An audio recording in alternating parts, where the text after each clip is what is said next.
అంటే సార్ ఇది జబ్బు వచ్చిన 10 సంవత్సరాల వరకు తెలీదు అని అంటారు గదా మరి? హెచ్ఐవి జబ్బు సోకిన తర్వాత అది శాశ్వతమైన జబ్బు. ఒక్కసారి మనిషి ఏ వ్యక్తికైనా హెచ్ఐవి సోకిన తర్వాత జీవితకాలం అతను ఈ జబ్బుతో బాధపడాల్సిందే. సో, అయితే ఇది చాలా నెమ్మదిగా ముందుకెళ్తుంది. హ్మ్. ఇది మనకు తెలుసు శరీరంలో మన ఎముక మూలిగలో హ్మ్. బోన్ మ్యారో అంటాం, మజ్జ అవును. అంటాం. ఈ బోన్ మ్యారోలో ప్రతిరోజు కొన్ని కోట్ల కణాలు, రక్త కణాలు, తెల్ల రక్త కణాలు, ఎర్ర రక్త కణాలు పుట్టుకొస్తూ ఉంటాయి. హ్మ్. అలాగే వాటికి ఆయుష్ తీరిపోయిన తర్వాత వాటి సమయం అయిపోయిన తర్వాత ఎర్ర రక్త కణాలకు 100 రోజుల నుంచి 120 రోజులు కాలపరిమితి అంటాం. ఆ అవును. తర్వాత అవి లైజ్ అయిపోతాయి.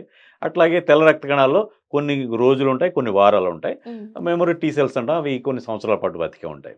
సో, ఇట్లాగా ఎప్పుడైతే మన శరీరంలో ఈ CD4 లింఫోసైట్స్‌ని వైరస్ ఆశించి నెమ్మదిగా వాటిని పనిచేయకుండా వాటిని పాడు చేసి వాటిని నాశనం చేస్తూ ఉంటుందో, ప్రతిరోజు కొన్ని కోట్ల కణాలేమో మన మూలుగ నుంచి తయారవుతూ ఉంటాయి. హ్మ్. కొన్ని కోట్ల కణాలు నాశనం అయిపోతుంటాయి. ఎప్పుడైతే నాశనం అయ్యే కణాలు ఎక్కువైపోయి పుట్టుకొచ్చే కణాలు తక్కువైపోతున్నాయి, ఈక్విలిబ్రియం దెబ్బతిని అప్పుడు CD4 కౌంట్ నెమ్మదిగా తగ్గుతూ ఉంటుంది. హ్మ్. ఇది తగ్గిన తర్వాత ఈ మనిషి తన చుట్టూ ఉన్నటువంటి రకరకాల జబ్బులు, టీబీ జబ్బు లేకపోతే ఇట్లాంటి ఇతర జబ్బులకి లోనవుతారు.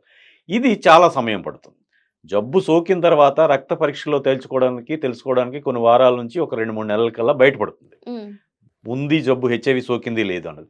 కానీ ఇది ఎయిడ్స్‌గా పరిణమించడానికి ఇతని యొక్క వ్యాధి నిరోధక శక్తిని దెబ్బతీసి రకరకాల జబ్బులకి లోనయ్యేటువంటి లొంగిపోయే పరిస్థితి కల్పించడానికి కొన్ని సంవత్సరాలు పడుతుంది. హ్మ్. ఈ జబ్బు సోకినటువంటి హెచ్ఐవి సోకినటువంటి వ్యక్తి ఇతరులకి జబ్బు సంక్రమించే స్థితిలో ఉంటాడు. కానీ పూర్తి ఆరోగ్యంగా చూడడానికి ఆరోగ్యంగా ఉంటాడు.